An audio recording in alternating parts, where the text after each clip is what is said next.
Good morning everyone. আজকে ছিল Sunday, তো আমার খুবই খুবই হ্যাপি একটা দিন, কারণ আজকে মিস্টার পুরো কিচেনের দায়িত্ব নিয়ে নিয়েছে, আমাকে কিচেনে ঢুকতেই দেয়নি।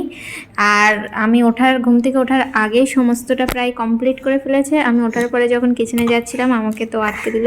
তো আমি আর কি করব, এই যে বাইরে এসে ঠান্ডা ঠান্ডা হাওয়া খাচ্ছি সকালবেলা, আর আনায়াকে একটু দুধ খাইয়ে নিলাম। এই যে আনায়া মিস্টার হচ্ছে খানা রেডি করে ফেলেছে, ভাত, উচ্ছে ভাজা এবং একটা মাছের সবজি তরকারি।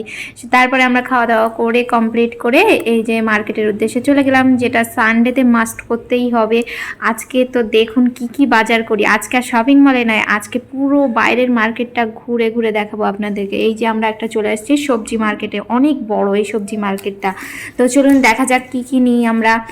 তো প্রথমে এই যে বড় সবজি মার্কেটের একদম কেন্দ্রস্থলে চলে এসেছি আমরা। এবার আমি এক এক করে বলছিলাম যে এই নেব এই নেব, আমি বলছি আর মিস্টার সেইগুলো নিচ্ছিল। আর আনায়া তো গিয়ে বলছিল এটা টমেটো, এটা ডাটা, এটা অনিয়ন, এইভাবে মানে বলতেই আছে। ওকে নিয়ে যাই, কারণ বিশেষ করে এগুলো চেনানোর জন্যই। আর এই যেখান থেকে আবার ডাটা নিয়ে নিলাম, খুব পছন্দ। আর একটু দামটা কমে গেছে, আগে তো একটা একটা 10 টাকা পিস ছিল, এখন একটু কমে গেছে। তারপর সব সবজি নেওয়ার পরে আমরা এক সাইড দিয়ে উঠেছিলাম আর এক সাইড দিয়ে এই যে নেমে গেলাম। তারপরে চলে আসলাম একটা ফ্রুটসের দোকানে, আনায়ের খুব ফেভারিট ম্যাঙ্গো, তাই জন্য আনায়ের জন্য আবার একটু ম্যাঙ্গো নিয়ে নিলাম। তো দোকানি আবার আনায়ের ওপরে খুশি হয়ে আনায়াকে একটা দিয়েছে, তাই আনায়া হাতে করে নিয়ে খেতে খেতেই চলে আসছে। আনায়ের মুখে হাসি দেখে বুঝতেই পারছেন। তারপর চলে আসলাম ফিশ মার্কেটে। রাস্তায় কত জ্যাম ছিল, আর রৌদ্রে তো দাঁড়ানোই যাচ্ছিল না। তারপরে চলে আসলাম এই যে রাইস মিলে, আমাদের পুরো মাসের জন্য রাইসটা নিয়ে নেওয়ার জন্য রাইস মিলে চলে গেছিলাম। এইখানে পুরো সমস্ত দোকানটাই শুধু রাইস রাইস রাইস। রাইস নেওয়ার পরে এই যে আর একটা অয়েলের দোকানে চলে এসেছিলাম, ওখান থেকে কিছু অয়েল নিয়ে নিলাম। নেওয়ার পরে এই যে অবস্থাটা দেখুন বাইকের। এই সানডেটা আসলেই না মনে হয় যে একটা 4 চাকা হলে কত নয় ভালো হতো। এত রৌদ্র, তারপর জ্যাম, তারপর এত জিনিসপত্র।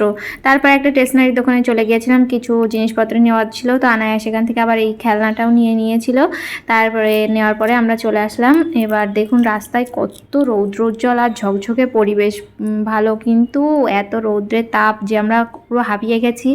এবার বাড়ি যাওয়ার পথেই আমরা খেয়ে নিব আমাদের সেই চিরপরিচিত আখের রসের দোকান থেকে আখের রস খেয়ে নিব। এই যে আনায়া আর পাপাকে দেখেই মনে হচ্ছে সত্যি অনেক টায়ার্ড হয়ে গেছে, এত মানে রৌদ্র।